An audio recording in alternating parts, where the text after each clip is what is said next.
Heinrich Harrer was a world-class mountaineer, a man who conquered peaks with sheer will. But the greatest climb of his life didn't take place on a mountain.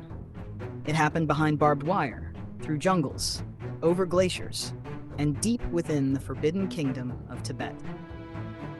In 1939, Harrer set out with a team of elite climbers to scale Nanga Parbat in British-controlled India, one of the highest, most dangerous mountains in the world. But while they trained in the shadows of the Himalayas, war erupted in Europe. Germany had invaded Poland. Britain responded with force. Harrer was Austrian, and after the Anschluss in 1938, Austrians were now considered citizens of Nazi Germany. As far as the British Empire was concerned, he was the enemy. So instead of glory on a mountaintop, Heinrich Harrer found himself behind the walls of an internment camp in Ahmednagar, then later in Dehradun, stripped of his freedom, surrounded by fences and soldiers. A prisoner of war without firing a single shot. But Harrer wasn't a man who sat still. He tried to escape, not once, but multiple times. He observed guard routines, smuggled maps, crafted disguises, and studied the terrain. Each failed attempt taught him something, until finally, after 5 long years in captivity, he found his moment. On April 29, 1944, Heinrich Harrer and 6 other prisoners, including fellow climber Peter Aufschneider, slipped away from the camp under the cover of darkness. They weren't just running from prison, they were running from war, from history, from the past. Their destination? Anywhere the war couldn't follow. The journey was brutal, through dense, leech-filled jungles, across swollen rivers and scorching valleys.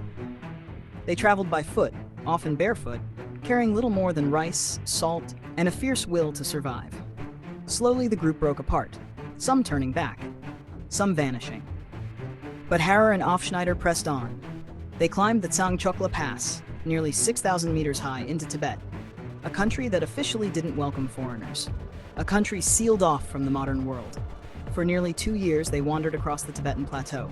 No maps, no permits, no certainty, only thin air, freezing nights, and desperate hunger. They begged for food in remote villages, slept in abandoned huts, escaped arrest by sheer luck or kindness. But then, a miracle. On January 15, 1946, they reached Lhasa, the holy capital of Tibet. Skin and bones, weather-beaten, but alive. They had walked out of a British prison and into the heart of a kingdom few outsiders had ever seen. Instead of being expelled, they were allowed to stay. And just like that, Harrer's story transformed from a tale of survival to something far more extraordinary. He learned Tibetan. He dressed in local clothes, ate tsampa and butter tea. Over time, the locals accepted him, not just as a visitor, but as one of their own. He offered his skills, helping with irrigation, map-making, and translation. He introduced the Tibetan elite to Western science and technology, and eventually he received an invitation that would change his life forever. He was asked to tutor a young boy, a boy just 11 years old, quiet, curious, and wise beyond his years. That boy was the 14th Dalai Lama. Harrer taught him English, geography, mathematics, but more than that, they became close. Mentor and student, friends. For 7 years, Harrer lived in Lhasa.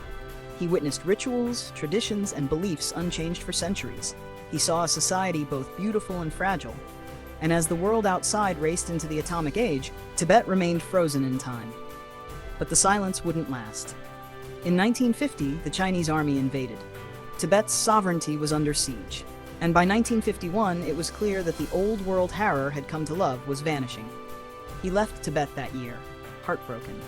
Back in Europe, he published his memoir, 7 Years in Tibet. It became an international bestseller, translated into more than 50 languages. It offered a rare, intimate look inside a world that was disappearing, and the man who had witnessed it firsthand.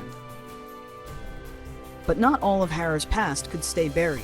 It was later revealed that he had joined the Nazi SA in 1933, the SS in 1938, and became a member of the Nazi Party shortly after Austria's annexation, a dark stain on an otherwise inspiring tale.